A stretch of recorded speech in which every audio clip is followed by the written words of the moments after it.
ایک اور سوال، جیسا کہ آپ نے یعنی کہ نبی کریم صلی اللہ علیہ وسلم مادی طور پہ نہیں گئے تھے، روحانی طور پہ ان کی تھی کشف تھا. اس کے برعکس ایک اور معجزہ نبی کریم صلی اللہ علیہ وسلم کا ہے کہ جو چاند کو انہوں نے ہاتھ سے. جی بالکل درست ہے. تو کیا اس سے اللہ تعالیٰ کا جو نظام تھا وہ قانون خدا بالکل درم نہیں ہوا، درم برم نہیں ہوا. اس کی وجہ یہ ہے جسٹ ایک یہ طاقت ایک نبی کی انگلی یعنی کہ خدا. میری بات سن لیں آپ، یہ بھی تو دیکھیں کہ ہوا کیا تھا. جی قرآن کریم نے جب یہ فرمایا کہ اٹھا نظر آپ نے اٹھائی اقتربت الساعۃ وانشق القمر، یہ نہیں فرمایا کہ محمد رسول اللہ صلی اللہ علیہ وسلم نے انگلی اٹھائی اور انگلی کی طاقت سے چاند پھٹا ہے. جی جو قرآن نے کہا ہے اس تک رہیں. جی مولوی کے بعد سر بھلا دیں تھوڑی دیر کے لیے. نہیں بات میری بات سن لیجیے. چلیں جو قرآن نے کہا ہے ابھی اس کی حد تک رہتے ہیں. ابھی مولوی کی کہانیوں کو چھوڑ دیں ایک طرف. قرآن کریم فرماتا ہے اقتربت الساعۃ وانشق القمر، کہ قیامت قریب آ گئی اور چاند دو ٹکڑے ہو گیا. جب یہ آیت نازل ہوئی ہے تو تب آپ نے چاند کی طرف انگلی اٹھائی ہے، نہ کہ انگلی اٹھانے کے بعد وہ چاند پھٹا ہے. ساری روایتیں یہی بات بیان کر رہی ہیں. آپ کو تو خیال بھی نہیں آ سکتا تھا کہ چاند پھٹا ہے. جب خدا کی طرف سے یہ الہام ہوا ہے، یہ علم پا کر آپ نے انگلی اٹھائی اور واقعتاً لوگوں نے چاند کو دو ٹکڑے ہوتے دیکھا. سمجھے؟ جی.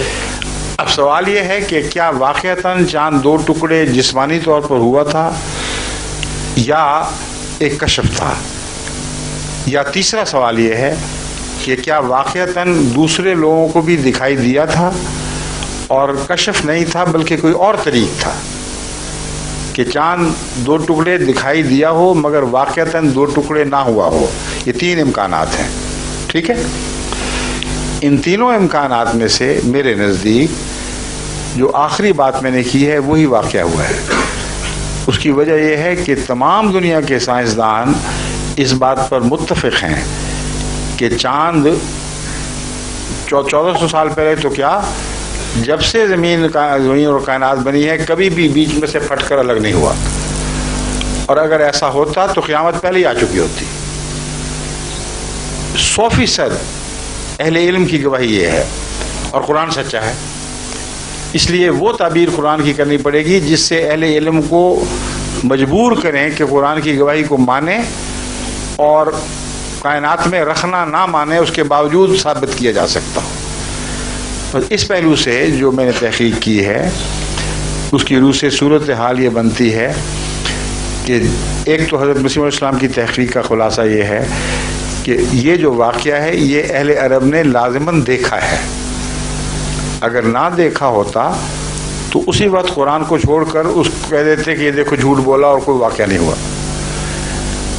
بلکہ ہندوستان کے بادشاہوں اور راجوں نے بھی یہ واقعہ دیکھا اور اپنی تاریخ میں اس بات کو منضبط کیا ہے.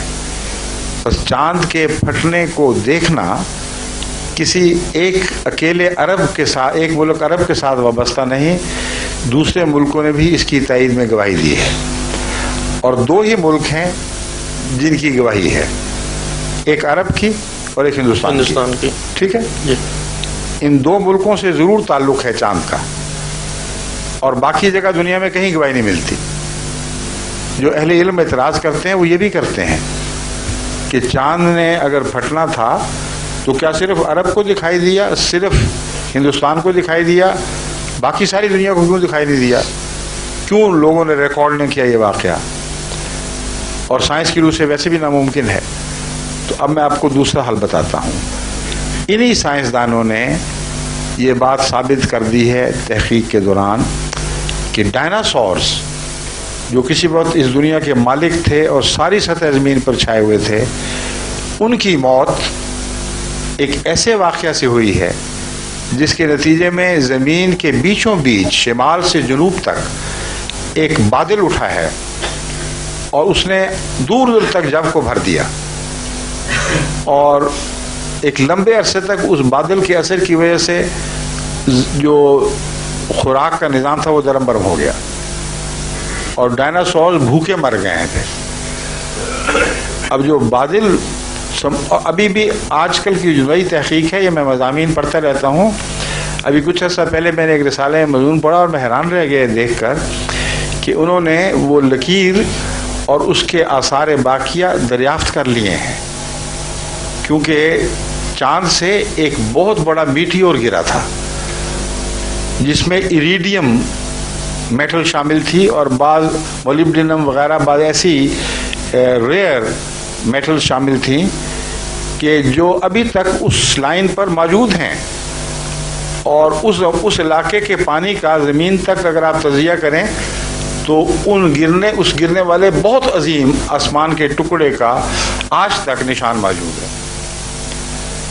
اب جب چاند کی سطح پر بمبارڈمنٹ ہو رہی ہے میٹیورز کی، اگر ایک بڑا میٹیور وہاں گرے تو ہرگز بعید نہیں کہ خاک کا ایک ایسا طوفان اٹھے جو زمین سے دیکھنے والے کو یہ دکھائے کہ گویا چاند دو ٹکڑے ہو گئے۔ اور اس واقعہ کو جو میں نے زمین کا واقعہ بیان کیا، اس کو اگر چاند سے آپ دیکھیں گے تو دیکھنے والا یہی سمجھے گا کہ زمین دو ٹکڑے ہو گئی ہے، مگر زمین دو ٹکڑے ہو کر جلدی نہیں ملی۔ چاند سے جو گرد و غبار اٹھتی ہے وہ ایک دم اٹھتی ہے اور ایک دم ہی بیٹھ جاتی ہے، لمبا عرصہ نہیں لیتی۔ آپ کے لاجک کے مطابق کہ جو خدا اللہ تعالیٰ ہے وہ جو سائنس کے جو نظام ہے اس کے تابع ہے کہ ایسے برتر ہے؟ سائنس کا نظام اللہ کے تابع ہے، اللہ کے تابع، بالکل۔ تو اس لیے کیونکہ اللہ اپنے تابع نظام کو جس کو اس نے خود بنایا ہو اس کو جاہلانہ طور پر توڑا نہیں کرتا۔ تو یہی تو سائنس کہتی ہے کہ انسان جو ہے وہ آج سے کروڑ سال پہلے کسی ایسے کوئی تجربہ، جیسے لوئک پاسٹر کا ایک سائنس کا ذکر آتا ہے کہ آج سے اتنے سال پہلے تو پھر اور بات کرتا تھا، مگر میری بات سن لیں، آپ ارتقاء کی بات کر رہے ہیں، لوئک پاسٹر کا پڑھا اس لیے ڈارون کی بات کر رہے ہیں شاید، ہاں وہی بات کر رہے ہیں۔ قرآن کریم خود ارتقاء کو ثابت کرتا ہے، تو جھٹلا کہاں رہا ہے قرآن کریم؟ تو میرا مطلب پھر حضرت آدم علیہ السلام کو اللہ تعالیٰ نے کیسے؟ آدم علیہ السلام 5000 سال پہلے یا 6000 سال پہلے نہیں پیدا ہوئے، اس سے پہلے انسان موجود تھے، اور قرآن کریم نے کہیں بھی نہیں لکھا کہ آدم پہلا انسان تھا۔ اللہ تعالیٰ نے تو آدم کو ہرگز نہ پہلا انسان لکھا، نہ انکار کیا کہ اس سے پہلے کوئی مخلوق موجود تھی، بلکہ آدم وہ پہلا نبی ہے جس کی اطاعت بنی نوع انسان پر فرض کی گئی تھی، اور اس پہلو سے اس سے پہلے انسان موجود تو تھے مگر لامذہب تھے۔ تو اگر آپ نے احمدیت کو سمجھنا ہے تو یہ نہ خیال کریں کہ نعوذ باللہ من ذالک ہم خدا کی قدرت کے مخالف ہیں، ہم خدا کی قدرت کی تائید میں یہ مجبور ہیں یہ باتیں کہنے پر، کیونکہ اگر آپ نے خدا کو ایک کہانی بنانے والے کے تصور کے مطابق دنیا کے سامنے پیش کیا تو ایسا خدا دنیا ہر جگہ رد کر دے گی۔ ہم قرآن سے وہ خدا پیش کرتے ہیں جس کو دنیا رد کر سکتی ہی نہیں۔ اس لیے احمدیت کا مزاج سمجھیں، ہم یہ کہتے ہیں اور یہ بنیادی اصول ہے کہ اللہ تعالیٰ نے، جیسا کہ میں نے ابھی بیان کیا تھا، کائنات کو ایک چیلنج کے طور پر پیش کیا ہے۔ فرمایا میری کائنات میں جو قانون ہیں وہ اسی طرح چلے آ رہے ہیں جیسے تھے، اسی طرح چلتے رہیں گے، کوئی نہیں ہے جو ان کو تبدیل کر سکے، اور اس میں کوئی رکھنا نہیں ہے۔ جب رکھنا نہیں ہے تو جب قانون توڑیں گے تو رکھنا پیدا ہوگا۔ تو اللہ کی طرف ایسی بات غیر معقول بات کہ کائنات پیدا کرے بغیر رکھنے کے اور پھر اس کے نظام کو توڑ کر اس میں رکھنا پیدا کر دے، یہ بچگانہ کہانیاں ہیں، قرآن اور اسلام سے ان کا کوئی تعلق نہیں ہے۔ بس میں جو آپ کے سامنے مضامین پیش کر رہا ہوں یہ قرآن کی تائید میں ہے، نہ کہ اس کے مخالف ہیں۔ اگر آپ پیغام سمجھ لیں حکمت کا تو آپ کا دل روشن ہو جائے گا، اگر نہیں سمجھیں گے تو کہانیوں میں بستے رہیں گے۔ جو عیسیٰ 2000 سال نہیں اترے وہ اگلے 2000 میں بھی نہیں اترنے۔ دنیا کہیں سے کہیں پہنچ گئی ہے، کیا رخ بدل گیا ہے حالات کا، اور ابھی اتر ہی نہیں رہے، اس لیے کہ چڑھے ہی نہیں۔ عام نبی تھے، نبیوں کے طور پر فوت ہوئے ہیں، صلیب پر نہیں فوت ہوئے، خدا نے اعجازی طور پر صلیب سے بچا لیا۔ تو یہ ہمارا عقیدہ ہے۔ اس نقطۂ نگاہ سے آپ جماعت احمدیہ کے عقیدے اور اس کی تشریحات پر غور کریں گے تو مجھے یقین ہے کہ آپ کو تسلی ہوگی کہ ہم قرآن کے یا اسلام کے مخالف معنی نہیں کرتے، بلکہ قرآن اور اسلام کی تائید میں سائنس کی گواہیاں پیش کرتے ہیں. میں جو اب تک کر رہا ہوں یہی تو گواہی پیش کر رہا ہوں کہ وہ سائنسدان جو کہتے تھے یہ ممکن نہیں ہے، میں نے ان کی گواہی سے ثابت کر دیا کہ چاند پر میٹیورز کا گرنا ان کے نزدیک نہ صرف ممکن ہے بلکہ آئے دن ہوتا رہتا ہے، اور جب ہوتا ہے تو کچھ غبار ضرور اٹھتی ہے، وقتی طور پر چاند میں سپاٹس نظر آتے ہیں.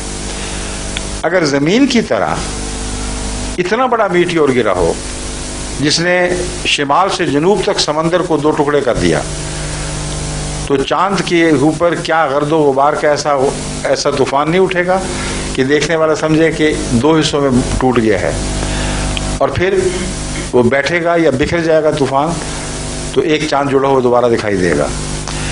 لیکن اس بات کا ثبوت کہ یہ مانوی کلام ہے، لفظی نہیں ہے، یہ اسی آیت میں موجود ہے. یہ آخری بات میں آپ کو سمجھانی چاہتا ہوں. قرآن کریم فرماتا ہے اقترب الساعۃ وانشق القمر. ساعت قریب آ گئی، بالکل قریب آ گئی، اقترب، اور چاند پھٹ گیا. اب ساعت کا مطلب قیامت ہے کہ نہیں؟ ٹھیک ہے نا جی.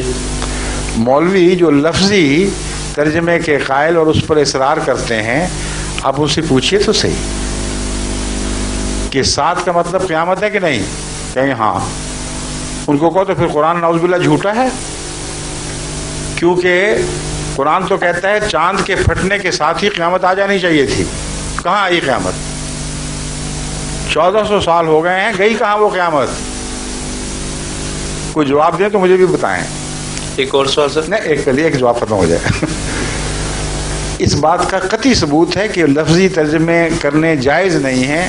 قرآن نے پیغام دیے ہیں. ساتھ کا ایک مطلب قیامت بھی ہے، مگر ایک مطلب جس کو تمام پرانے علماء مانتے ہیں، آج کے علماء کو مجھے کوئی پرواہ نہیں، کہتے ہیں کہ عظیم روحانی انقلاب کو بھی ساعت کہا جاتا ہے.